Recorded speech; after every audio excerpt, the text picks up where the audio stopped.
A very good morning to all of you. और आज जो है मैं एक नया ब्रांच स्टार्ट कर रहा हूँ, ठीक है, pathway institute for life sciences में, जो कि बच्चों की डिमांड भी थी और ये काफ़ी इम्पोर्टेंट टॉपिक भी है वेरियस कॉम्पिटिटिव एग्ज़ाम के पॉइंट ऑफ व्यू से।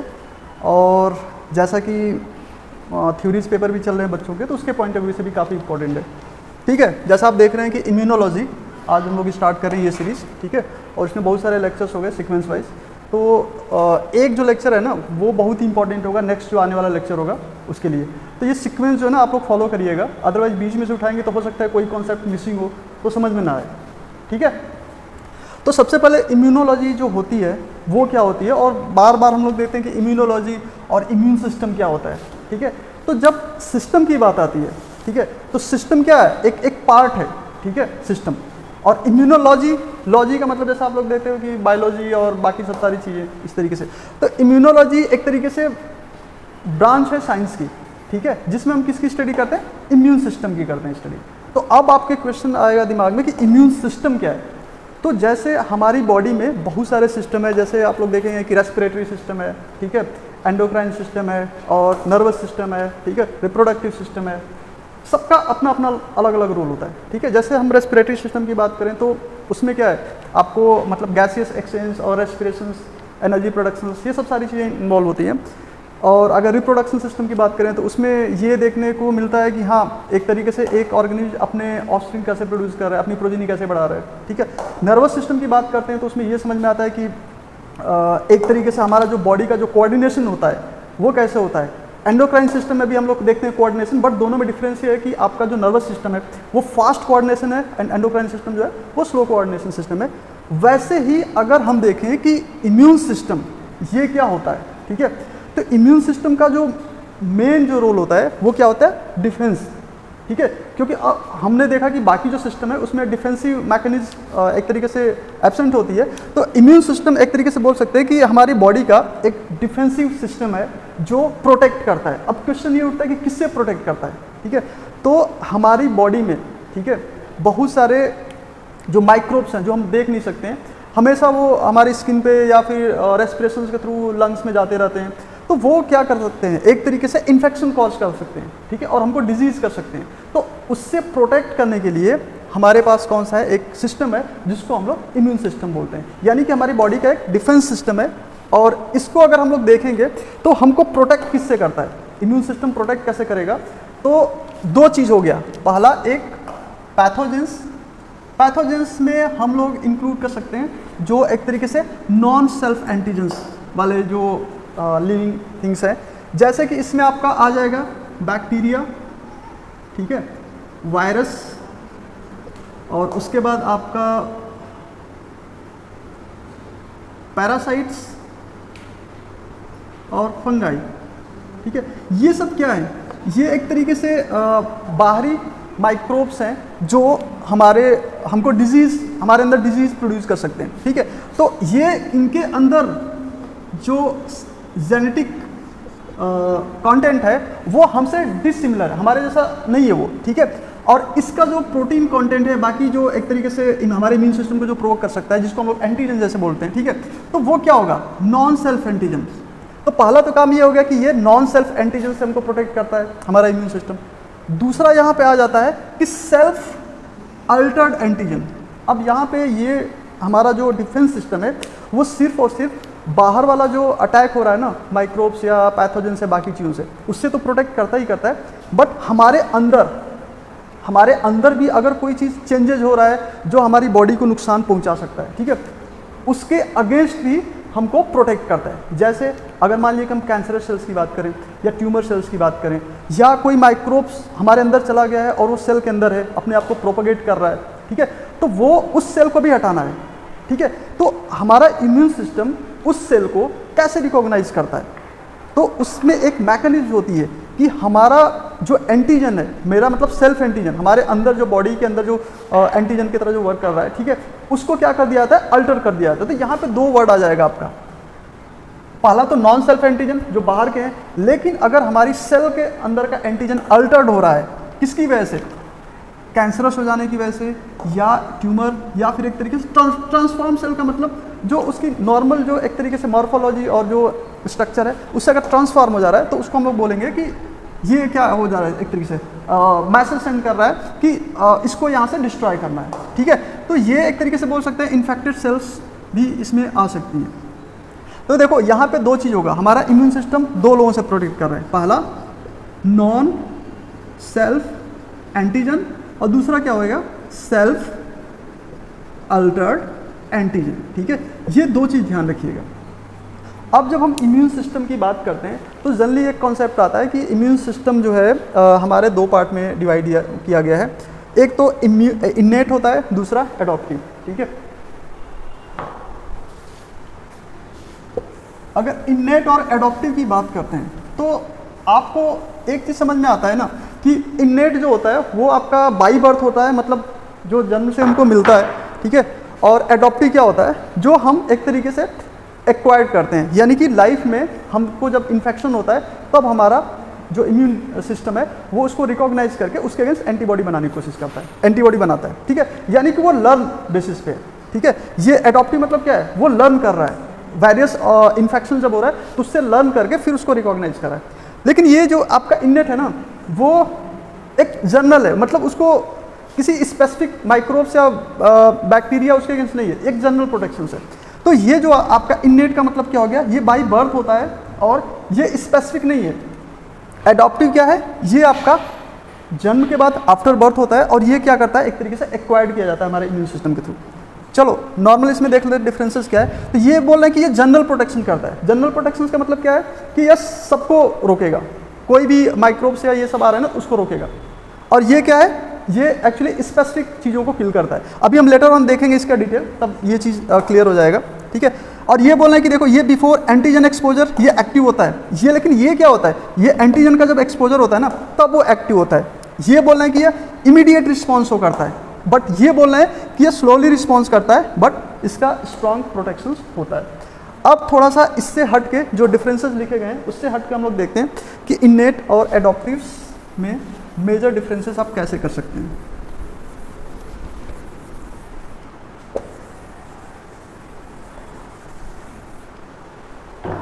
तो देखो अगर हम ये बोलें कि ये आपका एक इमेजिन करिए कि ये एक पर्सन है, ठीक है। अगर कोई माइक्रोब्स, जैसे मान लीजिए कि ये आपका माइक्रोब्स है, ठीक है, हालांकि इतना बड़ा नहीं होता है बट फिर भी just for sake of understanding, ये अगर इन्फेक्ट कर रहा है, ठीक है, तो सबसे पहले इसको क्या रोकेगा, सबसे पहले इसकी स्किन रोकेगी, ठीक है, स्किन रोकेगी। अब स्किन क्या कर रही है, अगर हम पूछे स्किन क्या कर रही है, ये नहीं देख रही है कि ये कौन सा बैक्टीरिया आ रहा है, वो सबको रोकेगी, या तो फंगस हो, ठीक है, या बैक्टीरिया हो, वायरस, सबको एक तरीके से रोकने का काम करती है। तो अगर हम इन्नेट की बात करें तो इन्नेट डिफेंस में सबसे पहले आ जाता है आपका फिजिकल बैरियर। फिजिकल बैरियर में क्या आएगा, जैसे फिजिकल बैरियर में हमारा जो बॉडी का जो आउटर स्ट्रक्चर है ना, वो जैसे स्किन आ गया, स्किन हमको प्रोटेक्ट करता है, बट अब यस स्किन जो होता है ना हमारे इम्यून सिस्टम का एक सबसे बड़ा पार्ट है। आप लोग सुनते होंगे ना कि अगर कोई पर्सन बर्न हो जाता है, अगर जल जाता है, तो फिर उसको जो इन्फेक्शन होने के चांस होते हैं ना वो बहुत ज़्यादा हो जाते हैं, और अगर एक लेवल से ज़्यादा वो बर्न हो जाता है तो वो इन्फेक्शन की वजह से एक तरीके से उसकी डेथ हो सकती है। इसलिए उन लोगों का जो वार्ड होता है ना बिल्कुल डिफरेंट बनाया जाता है, ठीक है। तो स्किन एक तरीके से हमारा एक बहुत ही इंपॉर्टेंट फिजिकल बैरियर है। इसके अलावा, स्किन के अलावा दूसरा एक जो फिजिकल बैरियर है वो हमारा जो म्यूकस मेम्ब्रेन होती है, ठीक है, वो आपका इंक्लूड होता है। म्यूकस मेम्ब्रेन में जैसे आप बोल सकते हैं कि आपका गैस्ट्रो इंटेस्टाइनल जो ट्रैक्ट है वहाँ पे जो म्यूकस की जो मेम्ब्रेन है उसको बोल सकते हैं। मेम्ब्रेन को हम बोल रहे हैं, सिक्रीटरी प्रोडक्ट नहीं बोल रहे हैं, ठीक है, मेम्ब्रेन। फिर आपका जैसे नोजल कैविटी का हो गया, वेजाइनल ओपनिंग हो गया, ठीक है, और यूरिथ्रल ओपनिंग जो एक तरीके से हो गया, फिर नोजल कैविटी की जो ओपनिंग होगी, जहाँ जहाँ पे म्यूकस सिक्रीट हो सकता है उसकी जो मेम्ब्रेन है, ठीक है, वो भी आपका एक तरीके से फिजिकल बैरियर का काम करती है। यानी कि ये सेल को क्या करेंगे, एक्चुअली इनके बीच में एक ये भी पूछा जाता है ना कि टाइट जंक्शन बेसिकली होता है,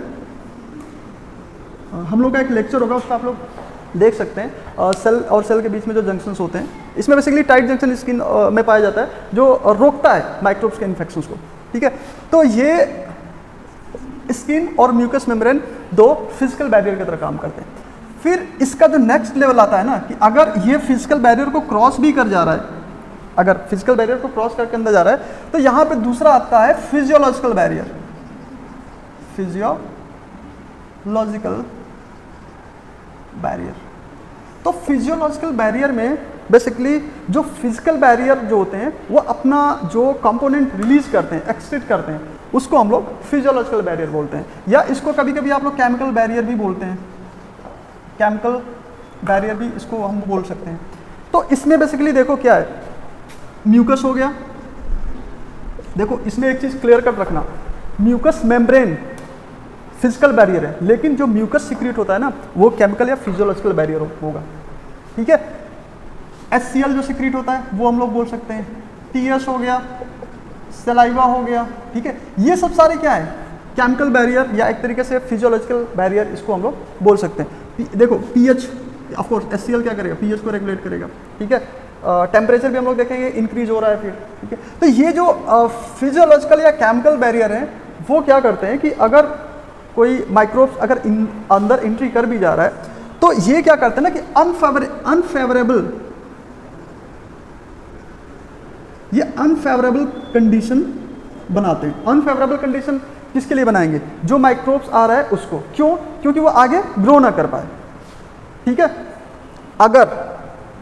अगर वो इसको जो प्राइमरी डिफेंस लाइन है जिसको हम लोग फिजियोलॉजिकल बैरियर बोल रहे हैं, सेकेंडरी डिफेंस लाइन जिसको हम लोग फिजियोलॉजिकल बैरियर बोल रहे हैं, अगर इन दोनों को क्रॉस करते हुए अगर वो सेल के अंदर घुस भी जा रहा है अंदर, ठीक है, तो हमारे पास एक तीसरा डिफेंस सिस्टम होता है जिसको हम लोग सेलुलर बैरियर बोलते हैं, ठीक है। इसको हम लोग क्या बोलेंगे, सेलुलर बैरियर। उसको हम हटा दे रहे हैं, फिर इसको लिख रहे हैं फिर।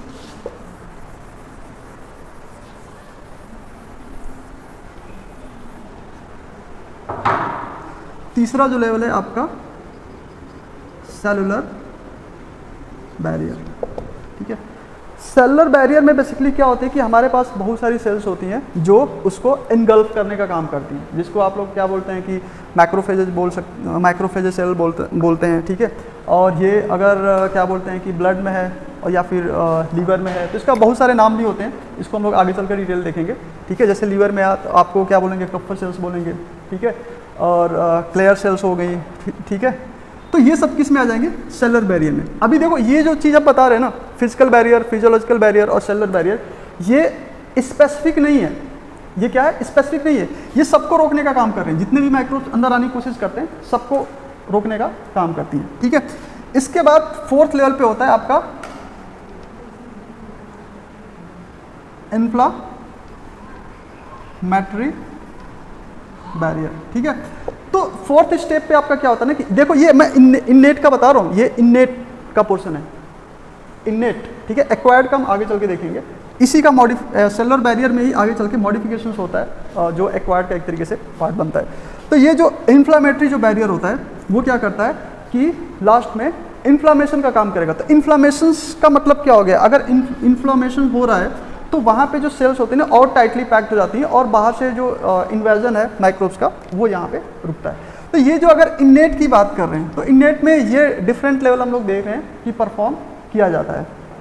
अब जब हम लोग एक्वायर की बात करते हैं, एक्वायर्ड इम्यूनिटी, ठीक है, तो एक्वायर्ड इम्यूनिटी में बेसिकली क्या होता है कि हमारी कुछ सेल्स होती है, सेल्स का मतलब इसमें थोड़ा सा आपको ब्लड की बात करेंगे। अच्छा हाँ ठीक है, एक्वायर्ड जो है, एक्वायर्ड आपका इम्यून सिस्टम या एडॉप्टिव जिसको बोलते हैं, ठीक है।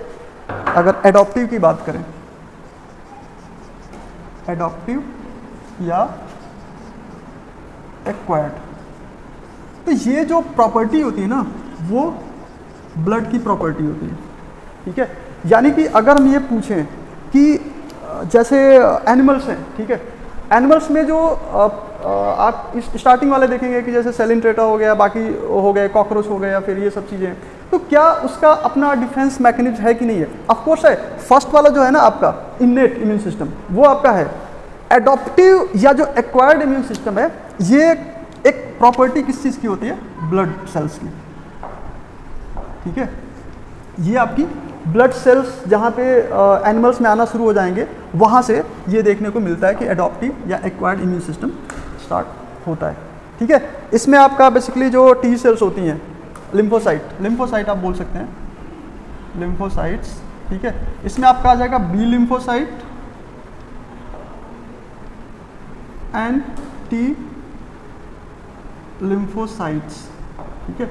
ये एक तरीके से मेजर रोल प्ले करती हैं। तो इसमें देखो कभी कभी ये क्वेश्चन पूछता है कि ये जो आपका बी या टी लिम्फोसाइट्स कुछ है, क्या वो इन्नेट इम्यूनिटी का पार्ट नहीं होती है? देखो कहीं कहीं पे ये होंगी, ठीक है, इन्नेट का, और कहीं मेजर जो एक तरीके से होता है वो क्या होता है, एक तरीके से एक्वायर्ड या इसका ये पार्ट होती है।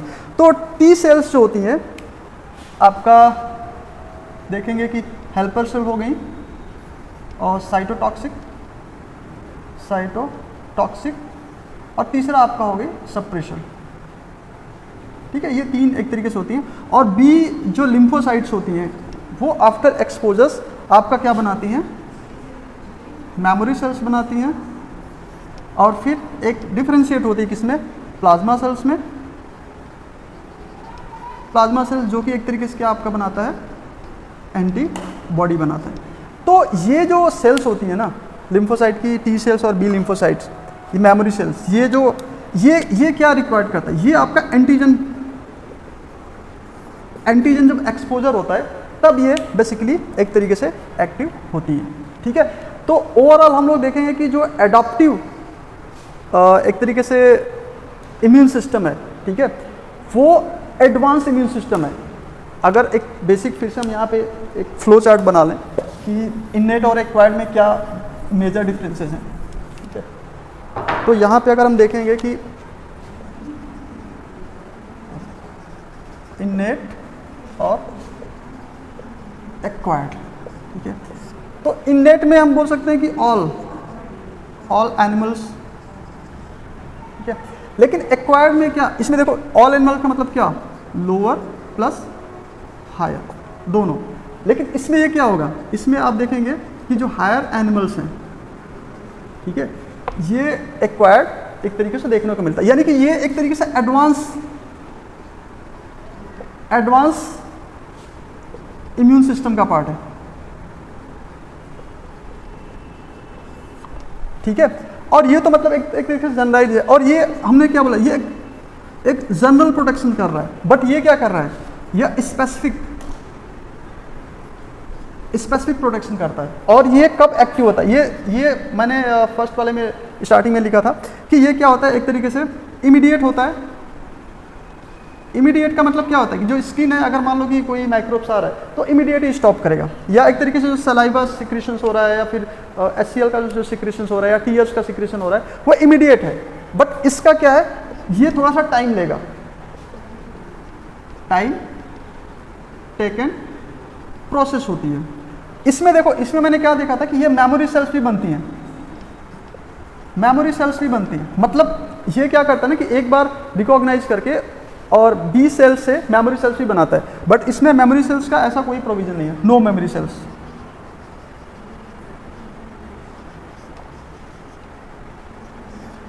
ठीक है।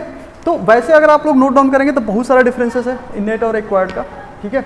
अब कभी कभी बच्चे ये पूछते हैं कि सर इम्यूनिटी हम लोग देखी है, एक तरीके से ह्यूमरल एंड सेलुलर इम्यूनिटी।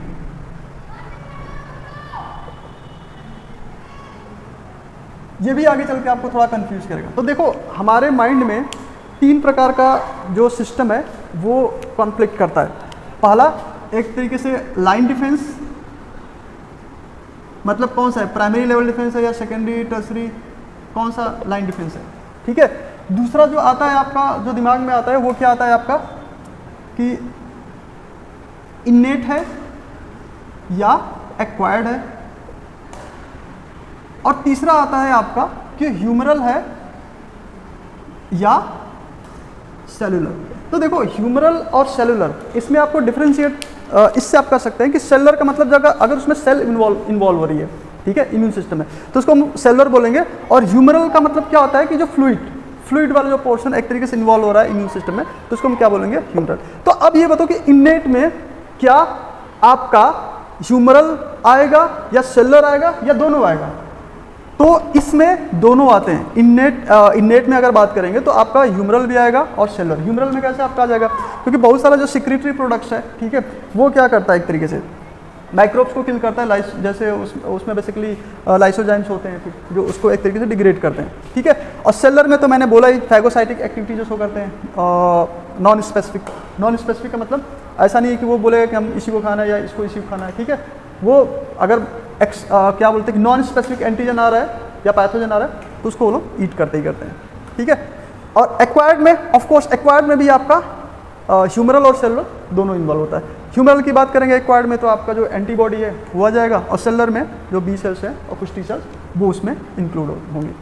तो अब एक सिंपल सा ग्राफ कभी कभी दे दिया जाता है, उसको हम लोग देख लें, ठीक है, कि ये जो रिस्पॉन्सेज हैं वो कब कैसे होते हैं, ठीक है। तो ग्राफिकल रिप्रेजेंटेशन के थ्रू,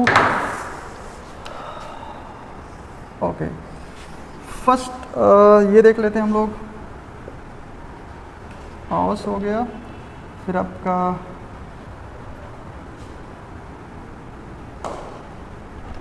ओके मिनट्स बोल देते हैं, उसके बाद ये हो गया आपका आवर्स और डेज, और ये आपका हो गया वीक्स। हम इसको डिवाइड कर दें minutes, hours, days and week, ठीक है। और इसमें जो फर्स्ट आपका देखने को मिलता है